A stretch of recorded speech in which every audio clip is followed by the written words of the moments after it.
Di malam yang sunyi di luar rumah kosong, diperlihatkan di dalam rumah kosong tersebut, Yue Wang mulai menunjukkan kemampuannya bernama Tao Yao Luvis yang akan dilancarkan ke arah Chen Chu.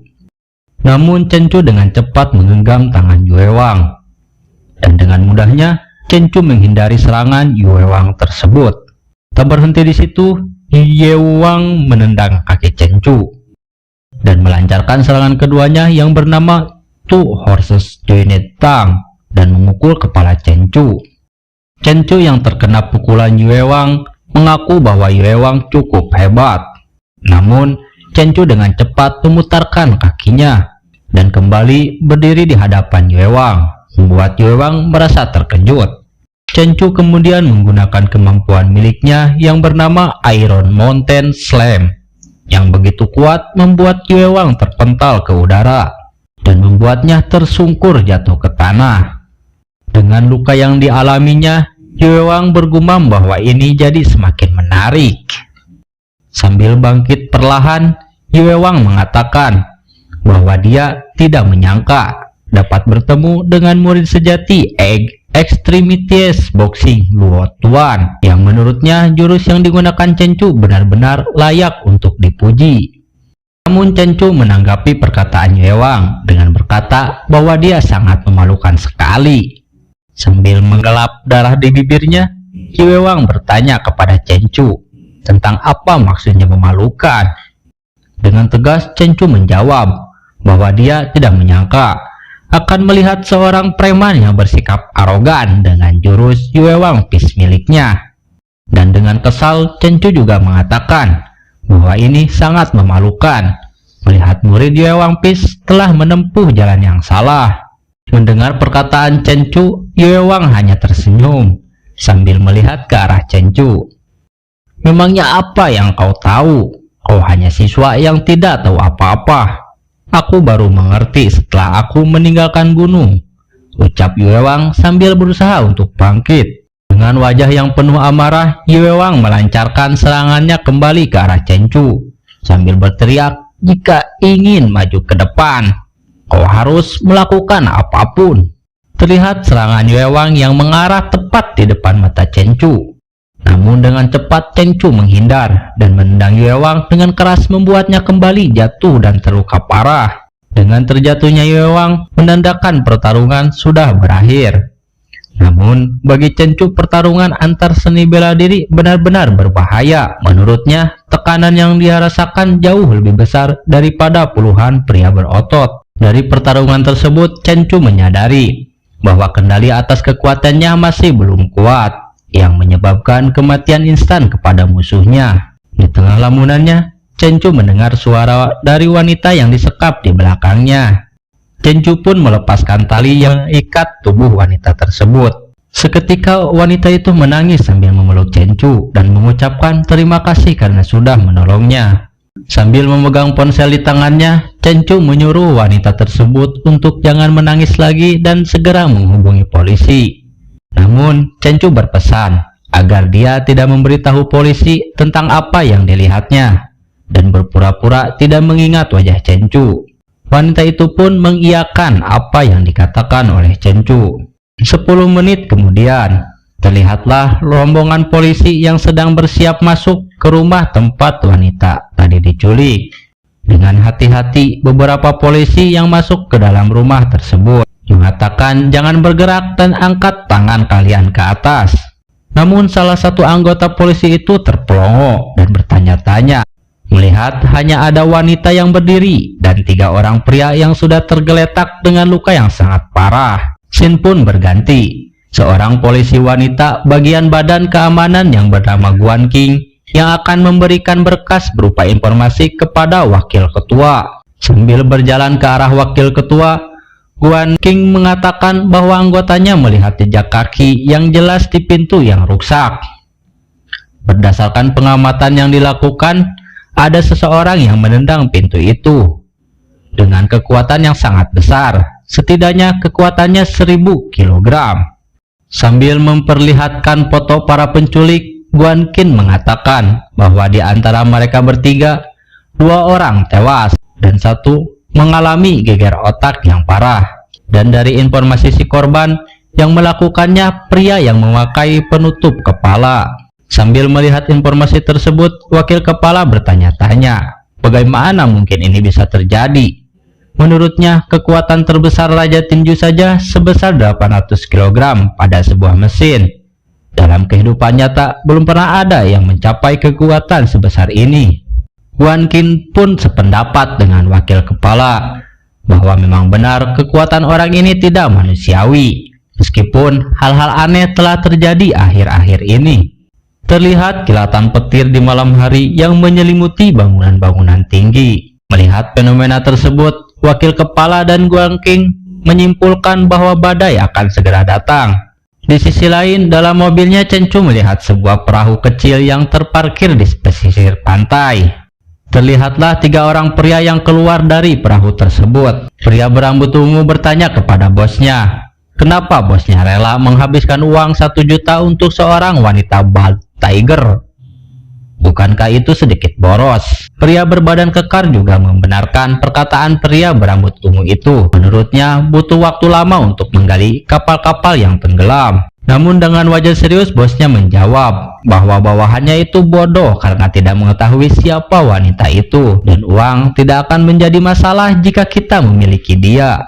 Mendengar perkataan bosnya, kedua pria itu merasa senang dan mempertanyakan apakah semuanya ini benar. Kemudian bosnya bertanya kepada pria berambut ungu, apakah dia sudah menyelesaikan bisnis dengan perusahaan. Pria berambut ungu itu menjawab, untuk jangan khawatir, karena dia sudah mengatur perusahaan pelayaran dan sudah menyewa gedung perkantoran kelas atas untuk kantor sesuai permintaan bosnya. Pria berambut ungu juga menambahkan bahwa dia meminta perusahaan headhunting untuk mencarikan gadis-gadis tercantik untuk posisi sekretaris dan meja depan. Aku yakin bos tidak akan kecewa, itulah ucapnya. Sambil melihat tangannya, bos itu merasa percaya diri dengan kemampuan pernapasan bawah airnya yang sudah awak kening. Selama timnya menemukan posisi kapal yang tenggelam, mereka bisa mendapatkan semua harta karun di darat. Dengan senyuman jahatnya, bos itu berkata bahwa kita akan mempunyai uang sebanyak yang diinginkan dan tidak akan membiarkan anak buahnya kelaparan.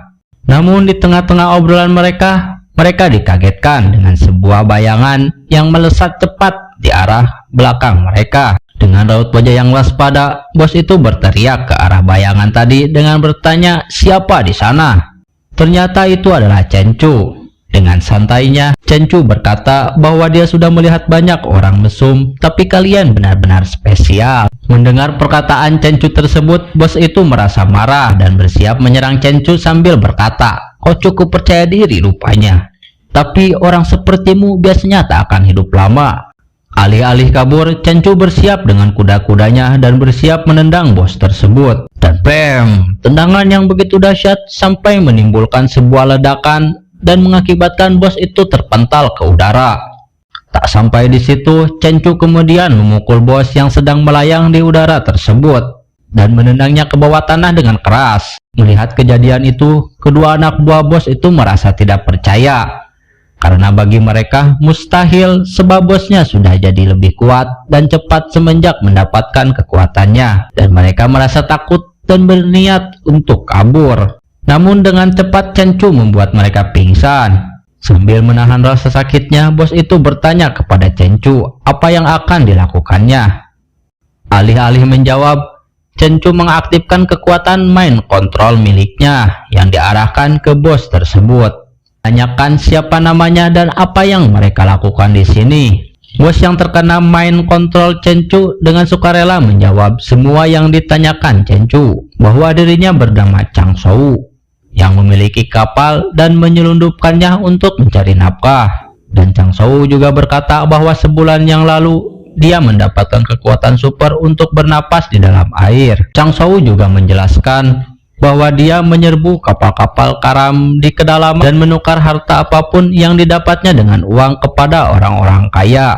Setelah mendapatkan semua informasi dari Chang Shou, Chen Chu pun membatalkan mind control miliknya terhadap Chang Shou. Chang Shou pun tersadar dan mendapati tangannya patah. Chang Shou mulai memanggil Cheng Chu dengan sebutan bos dan bertanya kenapa tangannya bisa patah. Cheng Chu menjawab bahwa itu kau sendiri yang mematahkannya tadi.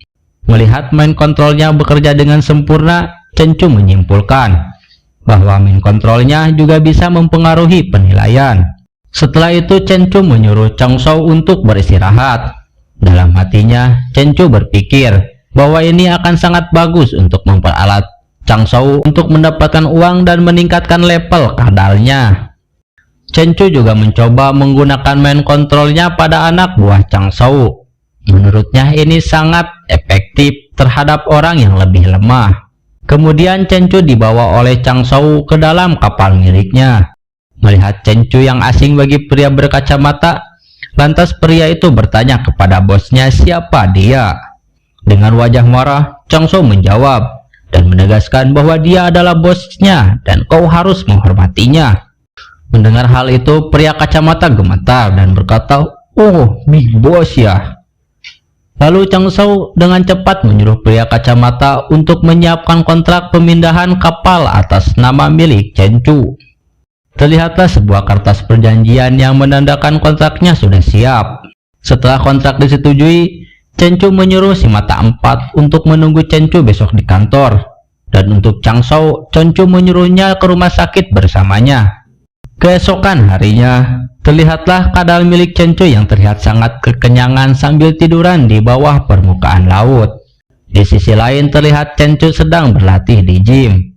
Dalam latihannya, Cheng Chu bertekad bahwa dia tidak bisa mengandalkan klon miliknya terus dan harus berlatih dengan kemampuannya sendiri untuk bisa mengontrol kekuatannya. Di sisi lain, klon milik Cheng Chu mendapatkan poin evolusi akibat latihan yang dilakukan Cheng Chu. Suasana siang hari di pusat kota yang cerah. Terlihatlah Cheng Chu yang sedang berdiri di depan gedung dengan ekspresi wajah bahagia. Karena baginya setelah tidak keluar rumah 4 hari, Cheng Chu sudah mendapatkan lebih dari 90 poin evolusi, serta tingginya bertambah 20 cm. Tapi ada yang mengganggu pikirannya. Melihat bukan hanya dia yang memiliki kekuatan super, Cheng Chu harus terus bertambah kuat dan akan menyuruh kadalnya menyelam lebih dalam di lautan. Sementara itu terlihat dua anak buah Chang Shou yang sedang bersantai di atas perahu. Mereka mengeluhkan bahwa akhir-akhir ini jumlah ikan jauh lebih sedikit. Sepria berkacamata berpendapat mungkin ada sekumpulan ikan besar di bawah sana. Hiu misalnya, karena hiu berkelompok, bahkan paus pembunuh pun harus waspada terhadap mereka. Di bawah laut terlihat hiu yang kelihatannya merasa terancam melihat kehadiran iguananya Cheng Chu. Hiu itu pun membuka lebar-lebar mulutnya untuk memangsa iguana milik Cheng Chu. Terlihatlah iguana milik Cheng Chu yang sedang digigit oleh hiu tersebut. Namun, iguana milik Cheng Chu berhasil keluar dari gigitan hiu itu dan berbalik memangsa hiu tersebut. Menurutnya, rasa daging hiu putih ini sangat empuk dan enak, serta mendapat 10 poin evolusi. Efek dari memakan hiu tersebut, muncul notifikasi yang memberitahukan bahwa klon Cheng Chu telah memenuhi persyaratan evolusi dan menanyakan apa Cheng Chu ingin berevolusi. Terlihat Cheng Chu yang sedang berada di gym terlihat sangat kesakitan akibat evolusinya itu. Diperlihatkanlah jendela status Cheng Chu yang sudah banyak berevolusi. Melihat itu, sambil berbaring, Cheng Chu merasa senang. Karena evolusi tersebut, dia yakin bahwa sekarang Cheng Chu sudah mencapai tingkat yang setara dengan kesuksesan besar di Dark Climb dalam seni bela diri kuno. Namun Cheng Chu penasaran tentang kegunaan dari Water Infinity dan juga merasa sial melihat iguananya bertambah menjadi lebih besar beberapa kali lebih banyak dari sebelumnya. Di sisi lain, kekuatannya juga menjadi 2 kali lipat dan cakarnya mirip dengan baja. Cheng Chu juga merasa senang karena iguana miliknya bisa berenang sejauh 70 km per jam, bahkan melebihi kecepatan kapal besar. Di sisi lain, Cheng Chu sedang duduk di sofa, menelepon bawahannya untuk menanyakan apa ada yang meminta harta karun akhir-akhir ini. Bawahannya menjawab tidak ada. Lalu Cencu mengatakan bahwa kita sendiri yang akan melakukannya dan menanyakan bagaimana penyelidikannya. Bawahannya menjawab bahwa mereka menemukan lokasi rawa dengan kapal yang tenggelam. Melihat dari gambaran peta, menurut Cencu, wilayah perairan dangkal dari rute yang digunakan oleh negara Jet di masa lalu dan jalur air komersial utama yang digunakan oleh negara H dan negara R sebagian besar telah dieksplorasi. Namun masih banyak kapal tak ternilai harganya di wilayah dalamnya. Namun sekarang iguana Cencu mampu bernapas dalam-dalam di dalam air setelah evolusinya. Tak hanya itu, persepsinya juga meningkat dan dapat merasakan area hingga 20 km di sekitarnya. Melihat betapa bergunanya iguana itu, Cencu merasa senang dan akan bersiap pergi setelah membereskan semuanya. Melihat jam di ponselnya sudah hampir jam 11, Cencu pun berniat untuk membeli makanan. Di sisi lain, terlihat wanita berambut pirang yang sedang tergeletak lemas di tiang listrik dekat pusat kota.